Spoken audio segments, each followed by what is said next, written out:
We got the first printout a little bit after 7 o'clock. A lot to digest there. What's sticking out for you? Well, I think the big thing is that Rick Blangiardi won, of course, but maybe the most important and significant result we saw is that Kim Koko Iwamoto is currently beating Speaker Scott Saiki. That is one of the most significant races we have in this primary, and I'm curious to see how that shapes up, but this could be very, very significant for the state legislature. Yeah. Let's get to the numbers and run through a few things if we can for you. Rick Blangiardi, the Honolulu mayor, heading for 4 more years here. He needed 50% plus 1. He pulled away with 79%. Chun James next closest with 14%. And Mayor Rick Blangiardi basically went on a tour of Oahu, visiting every single district with his town halls, bringing his entire administration. It was very exhaustive, and sometimes these town halls got very heated, Colin. They sure did. I mean, Rick Blangiardi always says that he'll tell you the truth even if you don't like what you hear, and I think that's been his style. It's been very effective for him. He managed to pretty much prevent any major competition, and so he's seen the results of that tonight. Chun James and the others basically had zero fundraising, but she was able to garner 19,000 votes, 14% of the vote, basically provided an alternative voice to what the mayor was doing. Hawaii County Mayor is a really interesting race right now. Looks like Mitch Roth and Kimo Alameda are heading to a general election runoff in November. The big question here was who might come in second and how close would it be? Again, same rules as Honolulu, where they needed 50% plus 1 to win outright tonight. And the question for you, Colin, how many of these votes for Kobayashi and Tupai will end up going to Roth or Alameda in the general? Well, I think a lot of those are going to end up going to Alameda. I mean, people who voted for Kobayashi or Junior Tupai are probably not pleased with the incumbent mayor, Mitch Roth. A big percentage of those are probably going to go to Alameda. I'm not surprised to see that it ended up being this close. We knew that Mitch Roth was in a little bit of trouble. Unlike Mayor Rick Blangiardi, I don't think there was ever going to be an opportunity for him to win outright tonight with that 50% plus 1 vote. Kimo Alameda got some very important endorsements from public sector unions. He's going to come in, it looks like, second, and so they'll move on to the general election. Mayor Mitch Roth was really reinforcing the point that he's got more work to do, working on housing, working on homelessness, fixing the wastewater system and the permitting system. Kimo Alameda, though, also very charismatic.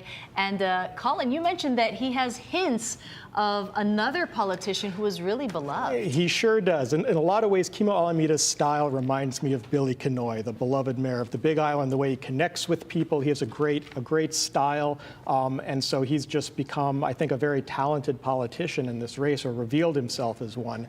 He ran a strong campaign. I remember I was over in Hilo in June. I saw folks sign waving for him that early. He got an early start, but I think he's ran a great campaign, and he's just one of these candidates who has natural charisma. Brianni Kobayashi, the general manager of the SCP, even though she came in third tonight, you know that she has her eye on another political race. She had a statewide advertising campaign, so I don't think this is going to be the last we're seeing of her in the political realm. And we'll come back to this race later in this newscast. Another one too tight to call tonight in Leeward, Oahu. The race for District 22 in the Senate, Cedric Gates ahead of Stacey Lynn Eli, but not by much. Yeah, this was always going to be one of the closest Senate races tonight, really closely fought. A little bit of controversy around this race because after Senator Maile Shimabukuro left, there was an opportunity to appoint someone to that seat. Governor Josh Green decided to appoint actually someone who works for Cedric Gates, Cross Crab, and that left these two candidates vying for this the primary for this Senate seat. Not surprised to see it's this close, although Cedric Gates certainly was the favorite. He spent more money, so this is one of these that's too close to call. But a lot of those Leeward races are some of the most closely fought ones we've seen this primary. And let's go over to the Republican side, State Senate District 22 for the Republicans. Samantha DeCourt garnering 79% of the vote. She is a chair of the neighborhood board. She's campaigned very hard. She sure has, and she almost beat Maile Shimabukuro last time. And so whoever wins that Democratic primary looks like they're going to face Samantha DeCourt. So this is one of the few races we have in Hawaii where we're really going to have a hot race come November. Another interesting race in the State House, District 37, out there in Makakilo. Well-known name, Ken Inouye, the son of the late Senator Dan Inouye, behind Trish LaChica, who was appointed by Governor Green just last year to this position. That's right. This Mililani seat has been really closely fought. I mean, Ken Inouye didn't campaign on his father's reputation, but everyone knows the beloved Senator Daniel Inouye. Trish LaChica was appointed to that seat, and when someone is appointed to a seat, it always makes them a little bit weaker. They have to fight a little bit harder. I'm not sure who spent the most money in this race. I think it was very, very close. But I'll give Ken Inouye credit. I know that he, it looks like he's not going to win tonight, but I know that he started his campaign early and went door to door. Yeah, and of course, people continually ask him about his dad, and he said he's not running on his name, but it is all over his website. You can't get away from that. But also Trish LaChica, she's the vice chair of the Education Committee, and in the past few weeks, because of the bus crisis, the reduction of all of those routes, she's been very vocal in criticizing the DOE and trying to make sure that kids get access to education. Another interesting race tonight, a potential upset in the works. It's their third match together in politics, and Kim Koko Iwamoto is ahead of the House Speaker, Scott Saiki, after the first printout. Now, this is one of the most significant races tonight, this District 25 race. Like you mentioned, this is the third time they've challenged each other. Both previous times, it was decided by less than 200 votes. Scott Saiki, one of the most powerful politicians in Hawaii, if he does lose tonight, it will change the makeup of the State House in serious ways, probably change committee chairs. This is too close to call, but a huge amount of money was spent in this race, hundreds of thousands of dollars. Both of these are very strong campaigners, but that district can be a difficult one to campaign in because it's mainly condo high-rises, which means one of the only ways you can contact voters is through flyers, and that, of course, is very expensive. And, Kim Koko Iwamoto has spent years trying to be elected into office, and obviously it's too close to call, but our Stephanie Lum was able to speak with Kim Koko Iwamoto earlier tonight. Let's hear what she had to say. Hey guys, a festive atmosphere here at Morning Brew Kaka'ako, the campaign headquarters of attorney Kim Koko Iwamoto. They are celebrating the results of the first printout. As you know, Kim Koko Iwamoto is challenging for the third time powerful House Speaker Scott Saiki, and the first printout has you ahead with 49% of the votes. Right, I'm so happy. We've never ever been ahead in a report. Given the last two times, and so it feels great to have this experience, especially knowing that so many very powerful people endorsed him as well. So I wasn't just campaigning against him, I was campaigning against the entire Democratic establishment in some ways. That's right. So in 2022, just 161 votes separated the two of you. 2 years before that, it was 167. So a very close race. Yes. And now more suspense. You are in the lead. What did you do differently this time to campaign? I did notice that you were offering some personal rides to the voter service centers. Yes, and we got to take a lot of voters to Honolulu Hale to drop off their ballots, and some of them to actually go vote in person. So that's something we did, but we won't see those numbers until later probably. But one of the things we did was we just continued to listen to our neighbors, listen and mobilize and elevate their voices about their complaints and their concerns and their hopes for our district. And we showed them that we were listening. For instance, Queen Street, right? They said, hey, well, when is Queen Street going to get fixed? So I did make some calls to the city and county, and I found out that there was no start date. There was no money allocated for Queen Street. So we did a video, we did a mailer in our district, and we put pressure on those people who are responsible for keeping our streets safe. And they responded by holding a press conference the day before ballots were arriving that they were going to start repairing Queen Street. So it's that kind of, I think, responsiveness and listening to what our neighbors are saying, and then joining forces and addressing those problem areas that we can do this together. And what is it that is drawing you back to the race for the third time? Why do you want this job so bad? Well, just campaigning, again, it gives me an opportunity to check in on my neighbors. Otherwise, it's kind of weird if you just go to people and go, hey, how you doing? But because you're a candidate and you're motivated to speak to them and hear them, I think that it makes it a great entry point. So I really look at campaigning as an extension of my community service and community involvement and my philanthropy. All of that is tied in to just wanting to improve the quality of life for our neighbors, especially the kapuna, the young families, our unsheltered neighbors. There's so much more we could do, so much better we could do for everyone, and that's what motivates me. Now, you mentioned earlier that he was strongly endorsed by the governor, and he also has some longtime friends, being a longtime legislator as well. Does that worry you if you are elected about your working relationship with the governor and others in the legislature? No, I think I'm mature enough to understand that there's a lot at play, right? A lot of calls are made, a lot of favors are collected. They share many of the same donors, right? And so I can imagine they're very large donors calling, all of them and saying, hey, can you help out this other recipient of our contributions? And so there's that level that's at play, and I understand that. I don't take any of it personally.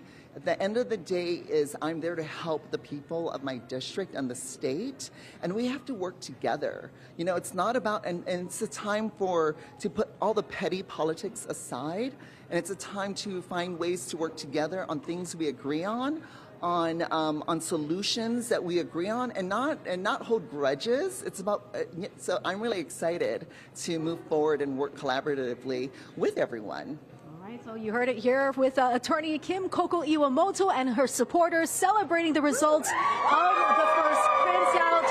She's hoping third time will be the charm. Reporting from Morning Brew Kaka'ako, I'm Stephanie Lum, Hawaii News Now. All right, mahalo, Stephanie. And earlier we spoke with Governor Josh Green. He said he was disappointed by the results, too close to call, but he talked about his relationship with the House Speaker, Scott Saiki. But he also complimented Kim Coco Iwamoto, just in case whatever happens at the end of the night. Yeah, everyone will go to work and get along.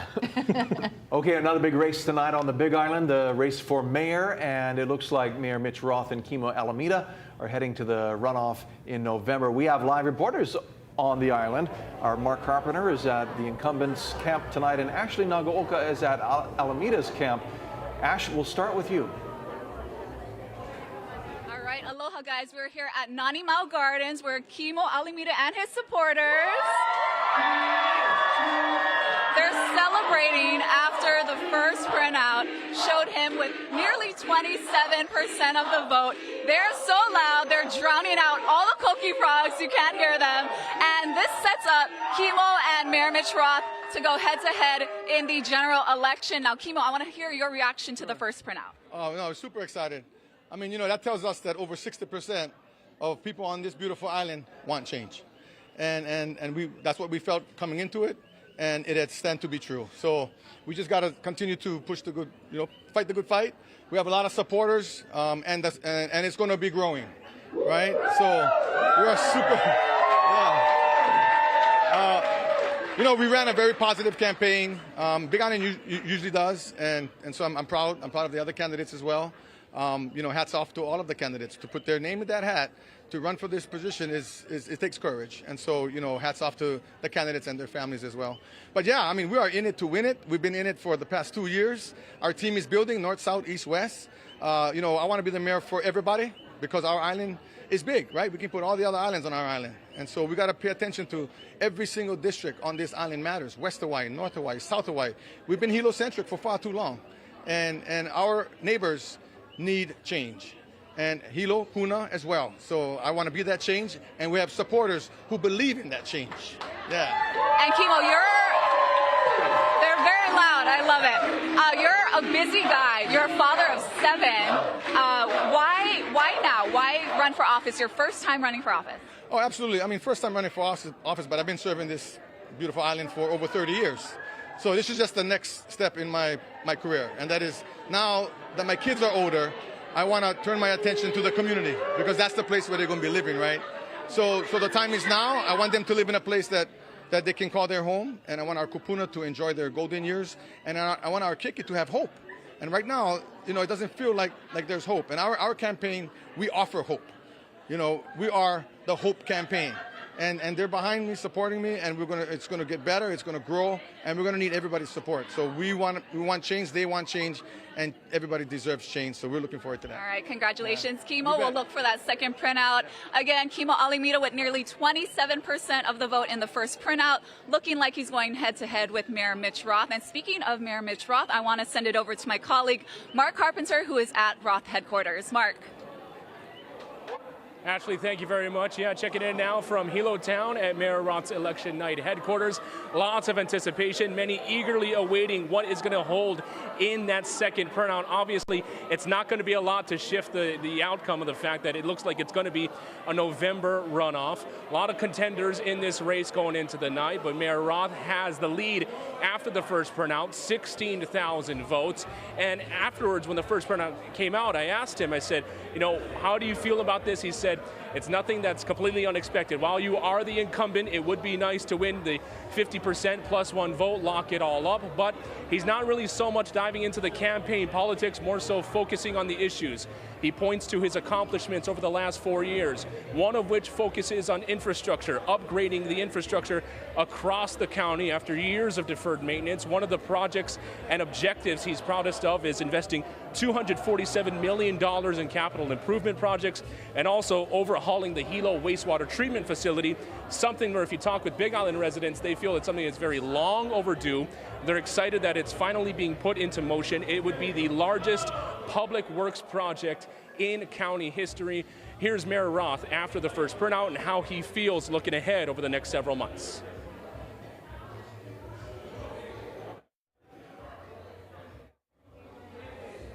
All right, I'm told that we're going to have to wait a little bit to hear from the mayor.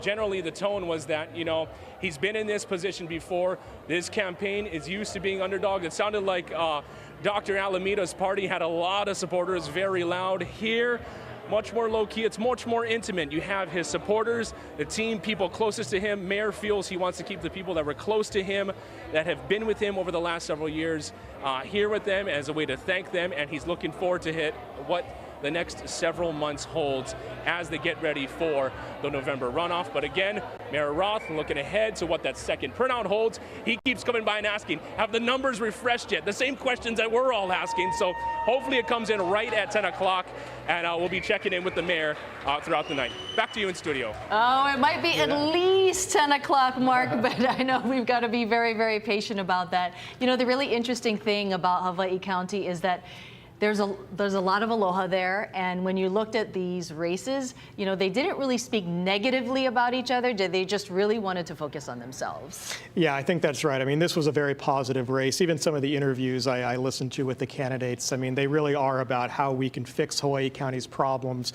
not so much about criticizing each other. Yeah, it's always refreshing to see in politics. I'll offer a look at the numbers as we wait to see if we can get that Mitch Roth interview up. He's about 5,000 points ahead of Kimo Alamita right now. The other candidates got about 13,000 votes altogether. You add in another 2,000 in blank votes and the trailing candidates. So there are a lot of voters still undecided going into the general. That's right. I think this is going to be a very closely fought general election. Now let's go live to our Lynn Kawano. She's at Mayor Rick Blangiardi's campaign. He was easily reelected tonight. Lynn. Yeah, Mahel, Lonnie, it was a celebration from the beginning out here. The mayor's camp, Mayor Rick Blangiardi's camp, felt that they really had they were confident going in. They don't want to say that they had it before the first printout, but they certainly were very confident ahead of those numbers dropping. It was a celebration. It was a party. There was a lot of food. A lot of people were having a good time. And a lot of other politicians came by as well. Former Governor Wahe'e, former Governor Abercrombie all came to congratulate him, as well as Representative Ed Case and Governor Josh Green. Now, after the first printout, though, a big celebratory scream, and Mayor Rick Blangiardi took the podium. He had 80% of the vote, so he was very well aware that he didn't have to deal with a general election. He was going to get his 4 more years. Here's what he had to say to the crowd. When we started out, there was a lot we had to go through together to get our foundation. Over the course of time, we've made a lot of inroads. We've built our foundation. My challenge to the team right now, knowing how good they are, is we're going to pick up the pace. Before we're done, what we're going to get done for this city is going to be remarkable. Nothing short of that. So I promise you, I promise the voters, if this is even on television right now, you will not be sorry for this vote of confidence you've given us tonight in this election. We are really ready for this next term. Thank you very much. Thank you. Mayor Blangiardi actually got a little emotional at some points. He was very grateful for all of the voters. You know, even though it was raining here off and on, I don't know if you could tell, it's raining again out here. We're in downtown Honolulu, but we're in an open air field today, where instead of in a ballroom, and everybody dealt with that very well. There was a lot of a party, a paina feel. Everybody danced in the rain. They had a great time. Things are winding down now. The mayor says he wants to go home. A lot of people want to call it a night, but they don't need to wait for that second printout, because they got more than 50% of the vote, and they don't have to deal with a general election. Back to you guys in the studio. All right, thank you so much, Lynn. And Colin, I wanted to ask you, I mean, the other candidates, they did not have a lot of money, and why do you think there were no other politicians who might have been well-funded who wanted to challenge the mayor? Let's say like a councilwoman, Andrea Tupola, or someone else with name recognition. You know, that's an incredibly good question. This is one of the very first time in this city's history where we haven't had a very well-financed challenger to the mayor. I think there's a few things going on. One, I think Rick Blangiardi is very well aligned with Governor Green. That helps, because you don't get these divisions in the Democratic Party. The second is, look, I think he's been a very successful mayor. He's great at communicating what he's done.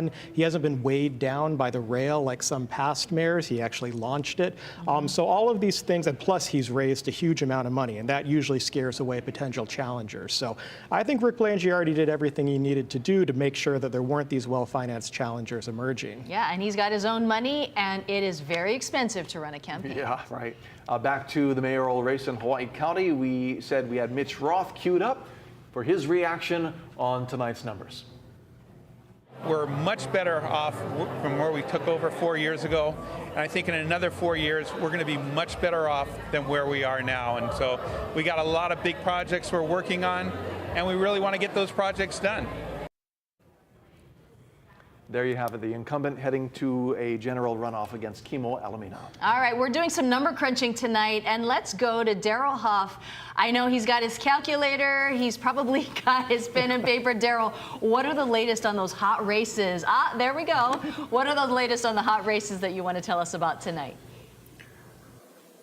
Let me first clear up any misconception we have about this second printout, and everybody's all excited about it. I've been told that it only has 4,000 votes in it. That's less than 2% of the total we've collected so far. So it is not going to change anything of significance. So people can pretty much go to bed on this printout, and in the morning we could see some more changes. But I'm also told those subsequent printouts will not be as hefty as they have been in the past. That said, I think one of the big things that's happened tonight is all of the people running for council in Honolulu have been elected. Esther Kiaina has been reelected for 4 more years. When you do the math, you take out the blank votes. She got about 59% of the vote against 2 competitors, and so she did very well, and she is reelected for 4 years. In the 5th council district, which was the council district held by Calvin Say, Scott Nishimoto, former representative of that very area here in the State House, got 73% of the vote in that race. So he is also elected.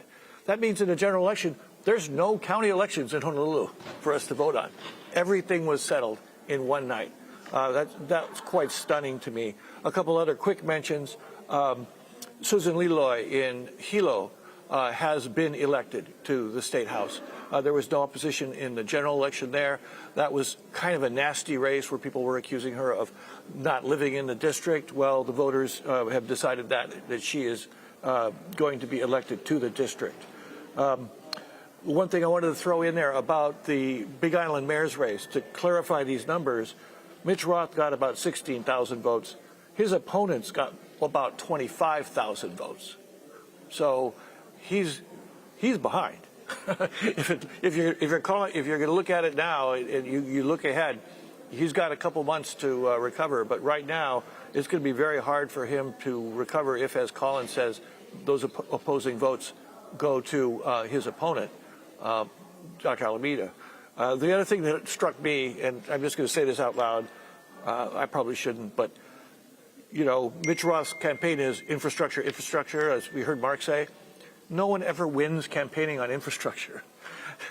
Nobody knows what it means. They don't get it, even though when you're running a city government, infrastructure is your #1 job, but nobody wins campaigning on that. So we wish both of those candidates all the luck. It'll be a good fight. And that's all I have for now, and we're looking forward to more talk and looking at more races. All right, Daryl, great insight as always. I know it's past your bedtime. We like staying up late and talking about politics. You know, it's really interesting. He said infrastructure, and sometimes you see these political figures, they get super wonky, right? And sometimes you just got to give people maybe hope and a vision for the future. People need to connect, Different styles, different people. We're going to get wonky next after a short break with a sitting Congress member joining us live here in the studio in Kalihikai. Stay with us. We're back in 2 minutes here on Hawaii News Now.